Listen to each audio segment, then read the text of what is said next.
Engaging non-player characters have been an absolute requirement for long-running immersive sandbox campaigns. The more power a non-player character has and the more effect that they can have on the setting, the more interesting and emotionally engaging the non-player character needs to be. In my outline phase, I wrote down the major NPCs found in the starting region of my campaign. And now I'm going to go over how I build them. If there is a god, a legendary monster, or a benign being active in the starting area, I will give them the same treatment that I'm going over. If I'm trying to create a theme in my setting, and remember from the last video I talked about how theme is the moral of the story or the answer to a dramatic question, the villain's actions demonstrate the negative side of the theme by doing bad things. This gives players an opportunity to demonstrate the positive side of the theme by doing good things. But because I'm playing an open-ended role-playing game and not writing a story, the theme may end up being something I did not imagine or intend because the players will do things that I do not expect. So I'm going to present the rest of this video as if the big power in the starting area of the campaign is a non-player character. This process applies to factions, gods, legendary monsters, benevolent supernatural beings, or any other power that I'm creating. It's just easier to present it as if I'm talking about a single, unique non-player character. Each major non-player character gets their own page in my campaign binder. They'll get a write-up broken into sections with the following headings: objectives, obstacles, current actions, resources, minions, personality, physical description. So each of these headings is going to get information based on what I write down about a series of questions. So their objectives are what they want. What does this character want? What does this non-player character want? I talked about that a little bit earlier in my campaign concept video. A peasant wants another pig. A baron wants to be a duke. A duke wants to be a king. A king wants to be an emperor. If your non-player character could have whatever they want without a struggle, there is no conflict. Box without a conflict is a boring sandbox. So the second thing is their obstacles. Why can't they have what they want?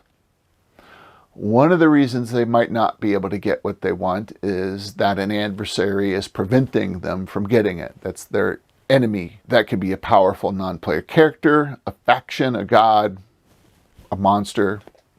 Player characters could become an obstacle later, but for right now I'm thinking strictly in terms of what is going on before the players arrive on the scene. Maybe what the non-player character wants is buried, but nobody knows exactly where. The obstacle would then be the hidden location of the object. What is that non-player character doing about that? What are they doing? What are their current actions? Whatever they want, my non-player characters are ambitious. They're going after something. They're active. Somebody who's seeking power and wealth is constantly working to make that happen. These characters are deploying their minions. They're paying bribes to politicians. They're digging up graveyards. So whatever they're doing, it doesn't have to be in detail, but I need to know at least, or have a bullet list of their activities. As my campaign progresses, the player characters are going to do something, and I don't know what that's going to be until it happens. That will get them mixed up with those non-player characters.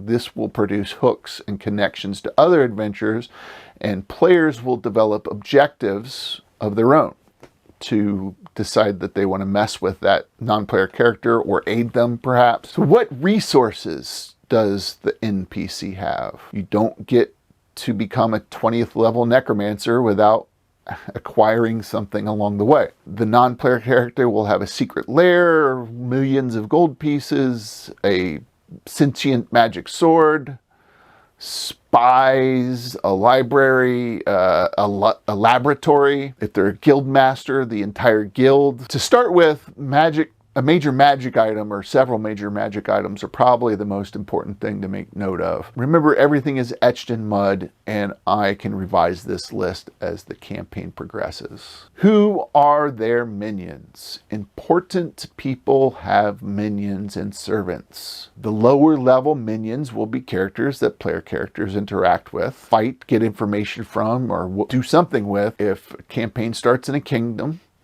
it has a king.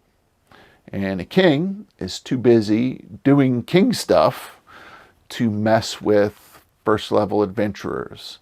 He has people for that. He's not going to be handing out bounties for goblin heads himself. He's going to have that job done by some steward or the sergeant of the guard or whatever. What is this non-player character like? It's a lot of fun to create personalities, a style of clothes, a funny voice, anything like that that will tag that non-player character and make it easier for your players to remember them. I like to be specific and concrete when I create personalities and the physical appearance of major non-player characters. You'll notice that I haven't mentioned stat blocks yet. Sometimes I write up stat blocks for characters and sometimes not. I can always do it later since players aren't going to fight these characters until way far into the campaign. The only non-player characters I really need stat blocks right now are the low-level minions that the players are going to meet early in the campaign. Most campaigns, I only need to do this process for a few major non-player characters and their most important minions. If there are a lot of non-player characters in a city setting, I probably won't go through this process for everyone. I could just create a sheet for any major non-player character I think is present in the city, but I won't go through the process of asking all these questions and building up all the details. That's how I create non-player characters that are the most important at the beginning of my campaign.